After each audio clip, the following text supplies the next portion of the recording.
hours later. I was upstairs in the top floor bedroom of the house, alone in my room at night. Always a mistake. Have a stuffy or blankie with you to protect you from ghosts. Number one tip. The only other person was my mother downstairs asleep in her room. My room had a walk-in closet. Perfect for a scary ghost to hide in. Never have a walk-in closet. Have a closet that nothing can hide in and nothing will ever scare you. Another pro tip from me. The only person in the house was my mother downstairs, asleep. My room, I already said all this. And inside the closet was part of the chimney and the door to the crawl space on the roof. I'm getting a whole lot of no from this story. What do you think? This sounds like a terrible time. I was recounting the day when I heard a noise that caught my attention. I figured it was a cat and dismissed it from my mind. A lot of cats get blamed. What about a bunny? Or even in the Amityville house, there was a pig. Stop blaming cats for every noise and spooky occurrence. There are other creepy animals out there. Eventually, I heard a sound. The sound became louder. And in time, started to focus on it. It was at this point that I believed I heard a voice. And it got louder. It seemed to be coming from the closet. Ooh. Of course it was. Where else would it be coming from? By this point, I believed I was hallucinating. So I sat up in my bed to ideally clear my mind. And I hadn't dozed off, but figured maybe I was falling asleep. I was attempting to rationalize the situation, but as I sat up, I heard a voice a moment later, and the loudest it had been, uttering the same word I had heard whispered already half a dozen times before. Burn. Ooh, that's not good.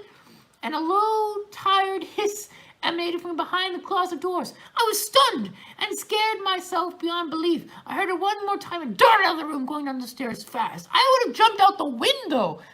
Yeah, exactly. I would have been out. Bye, Mom. I'll text you to get out. To this day, I've always believed that house to be haunted. Part of me thinks that noise I heard at night was perhaps an animal that stuck in the attic. Yeah, let's go with that. Let's not have a ghost that wants to burn your house down. That's not good for you. I guess you don't live there anymore. Continuing. Oh, doppelganger stories are interesting, but I think a little too spooky for this stream, so I'm going to skip on it. You believe me, you don't want to deal with a doppelganger. A lot of people believe they are really, really evil, so keep that in mind. This is marked under encounter, so not a haunting. My childhood home was an old suburban home. Yeah, that's how all they start. They always start with a suburban home and a mom and a dad. Very nuclear. Maybe ghosts just hate nuclear families. I don't know. But behind my house was the end of a cul-de-sac. My house was at the end of a cul-de-sac and was an acre of woods. Behind the house, woods, which is scary in itself because a lot of things can hide in the woods. Whew. A lot of stories about woods, not a lot of stories about the open fields that were very easily seeable from anywhere. I was like 13 years old and... Oh, thank you, Beam. This is new and exciting streaming. Hopefully it's good, hopefully it's just good. If it's terrible, don't say anything because it'll hurt my ego. Anyway, I was like 13 years old and I guess it's kind of funny you say that when I'm telling some scary stories. Back to the story. I need to focus. I can't handle nice compliments.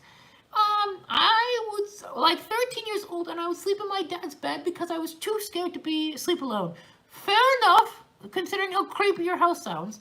I wake up and everything is dark, but everyone is sleeping. My bedroom was across the hall. So, across the hall in my bedroom, sitting on my bed, was a black shadow of what I believed to be a child. Ooh, my dad and brother saw it too. It would turn on a radio really loud. What kind of songs is it playing though? I think that's the important part. Is it playing good music or is it playing some weird stuff? If it goes speaking good music, I wouldn't complain. It would turn our radio really loud. It would flicker the lights all the time to the point where the lights would always go out. Oh my, that's such an inconvenience. And footsteps constantly as well as the cabinets always shut and close. I think something bad happened to that little boy and he would stand at the top of the stairs. Okay, let me tell you something, people. Not many things scare me when it comes to ghosts. I deal with ghosts all the time. But ghosts standing at the top of the stairs, there is something primal in me that's hates that so much. Do not, if any of you goes to watching, do not stand at the top of the steps, because I will get so angry at you, and you will be out of the house so fast. We won't even have a profitable encounter. You'll be gone.